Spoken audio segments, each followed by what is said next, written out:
Not a very big crowd.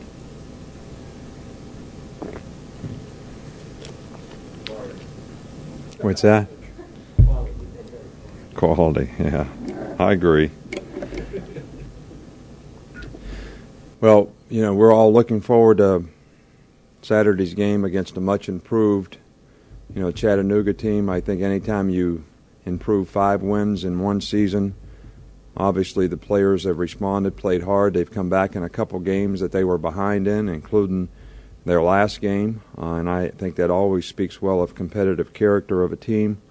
The very well coached team, quarterback's a good player, and I think our players need to take ownership of what they have an opportunity to accomplish, not only in this game but in each game and each challenge that we have as we go one game at a time here down the road. And taking ownership means you own something, it's yours.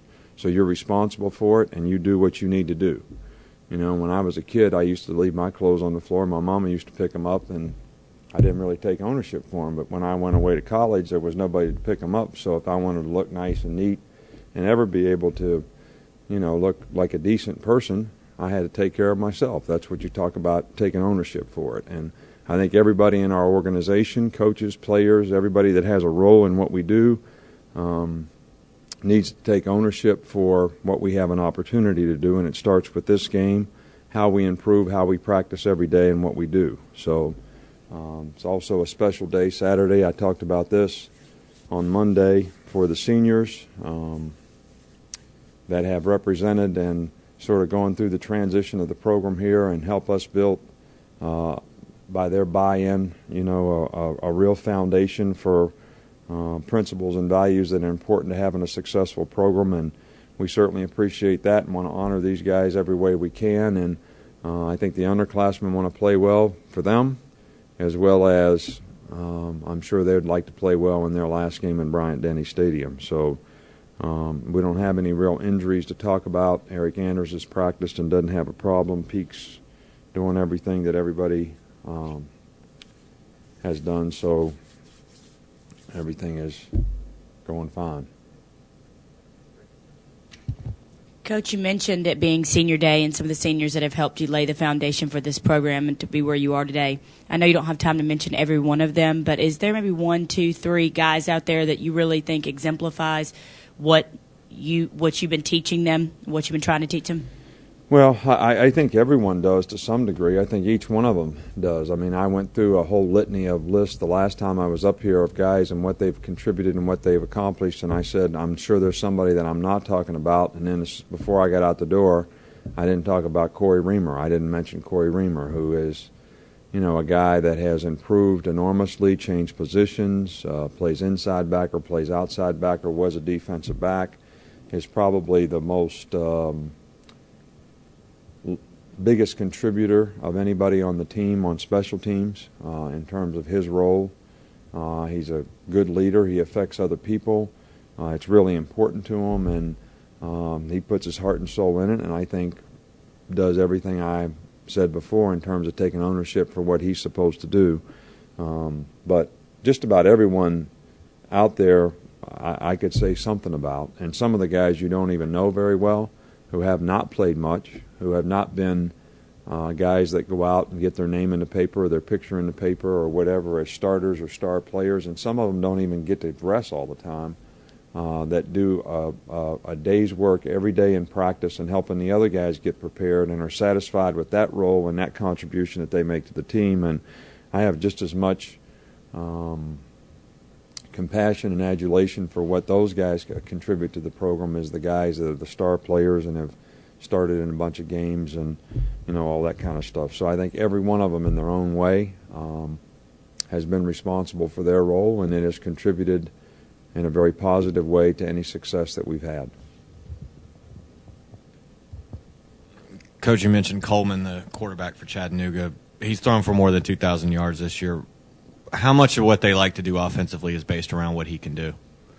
Well, I think that, he's a very good player, and I think that I don't really know, other than what I see them do this year, what they'd like to be doing or how much different it is from what they've done someplace else or anything else. But they got a good receiver who has 82 catches, another guy that has 42 catches, and they've been very efficient and effective passing the ball, and I think he's a very good quarterback. I think he's a Division I quarterback in every way and probably could play quarterback in our league. And I think it's smart what they're doing in terms of featuring the players that they have. They can run the ball some, but they really do throw it well, and that's what has enabled them to come back in a couple games is their ability to throw the ball effectively. And also I wanted to ask for an update on Terry Grant. I know what exactly has been giving him trouble health-wise, and what's his status the rest of the way? Well, I think, we keep saying he's day-to-day. He doesn't seem to be getting any better. He has the same kind of abdominal strain, I'm going to call it, that, is very painful, very debilitating in terms of what you can do and how painful it is, especially with exercise, and very hard to diagnose, and the treatment has gone slow. But we're doing everything we can to get him back, and we're hopeful that he will be back because I think he can contribute to our team. But, as I always say, you got to listen to the players, when it comes to this too. And when he says he can't go and it's very painful, then, we can't push him to do more than that. Coach, especially considering the personnel changes, how much of the offensive success and the running game is really a reflection of Joe Pendry and the job he's done this year? Well, I think that Joe does a great job with our offensive line. I think he makes a great contribution to our entire staff in terms of his knowledge and experience, and I think that that's important. But I also think that everybody on the offensive staff has done a good job of making a contribution. Mac has done a really good job of implementing. Mac has done a good job of making adjustments throughout the course of the year, fixing things when they got broke, and being positive and making the improvements that we need to make. And I think that every coach on our offensive staff, Burton, Bobby, Kurt, they all have contributed in a very positive way in terms of how their players have improved and how they make an impact and have input, on the offensive success that we've had. Joe's done a really good job with our offensive line in terms of developing not just what's happening this year, but developing the guys, and that's a developmental position. So, and we have some new players playing fairly well this year, and we've got some young ones that I'm hoping will develop and be good players in the future. And I think that's probably something that's got a good chance of happening because Joe does a good job with them. I'm sure you had high expectations for Mark Barron by naming him a starter before the first game, but by now has he even exceeded your expectations? No, because I don't really have expectations for players. I just kind of coach them every day to try to be as good as they can be. And, Mark is a guy that has, a lot of ability. And I said it before, last year because he had so much ability, we kept trying to make him learn 3 or 4 positions so that we could get him on the field. And that probably wasn't fair to him as a freshman. But this year we put him in his specific roles, and he has, improved throughout the course of the year, but played extremely well all year.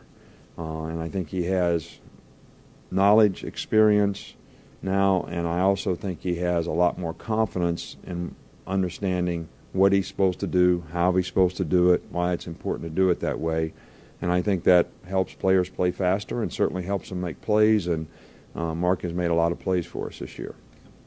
And one other, what has James Willis brought to this program?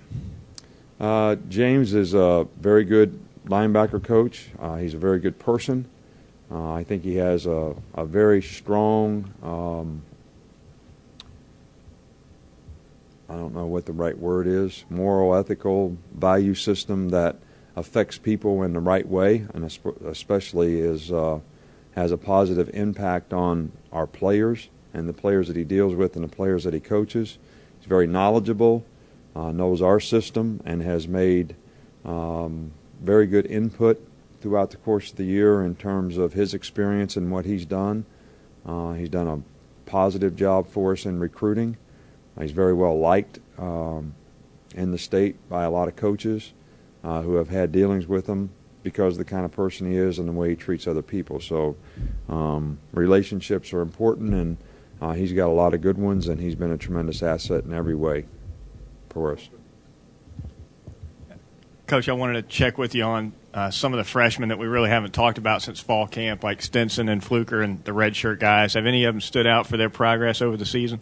Oh, yeah. Those guys, all have made a lot of improvement throughout the course of the year. And, I think in some cases this is beneficial, to guys to be able to mature for a year, to learn for a year, to get in the kind of shape they need to be in. Fluker has done a lot, lost a lot of weight, gotten a lot better shape, and does a good job every day against the first-team defense. But so does the other 3 offensive linemen that are over there on that field, and they have made a lot of improvement and do a really good job for us from that standpoint. Eddie Lacy, is the scout team running back, and of all the people, that's probably the toughest job because he gets the ball a lot, he gets hit a lot, he gets banged around a lot, and he makes a lot of plays. But the receivers, the young receivers, have all, done a good job. They had a good day today. We didn't do as well against them, in terms of defending them. They did a good job today, and I think that helps make us better. On the defensive side, we pick anywhere from 2 to 6 scouts of the week, and we've had 4 or 5 or 6 defensive players to be the scouts of the week each week because of the good job that they do. And Ed Stinson has been one of those guys, quite a bit of the time, and so there are guys making a lot of progress and improvement, and we try to work with them as much as we can, especially when we go against each other.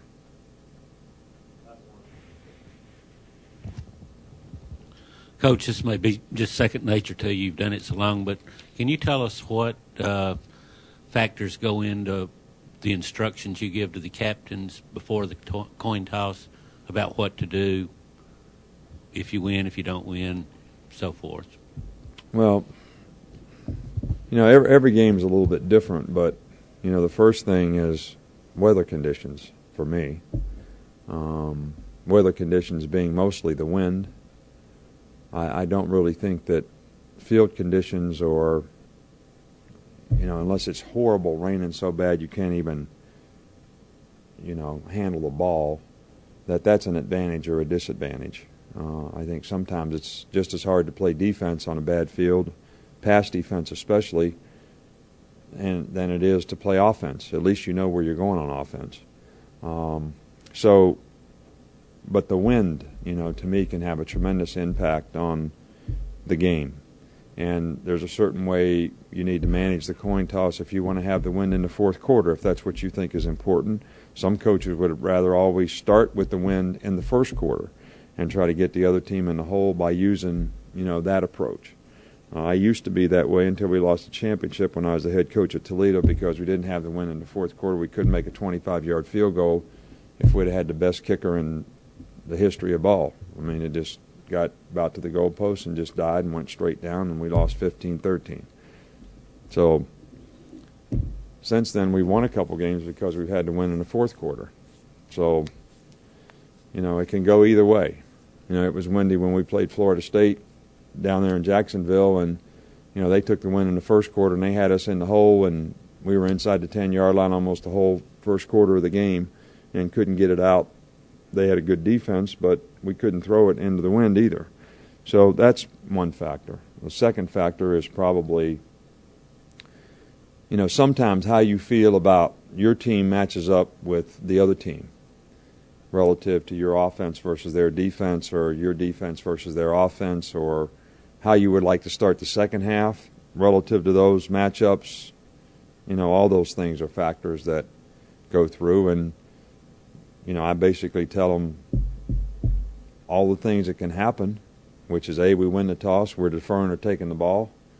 B, they win the toss, they're either going to take the ball and defer, which means we get to take the ball if they defer. We got to defend the goal, and this is how we want to start the game based on the conditions and based how we've kind of got the game mapped out.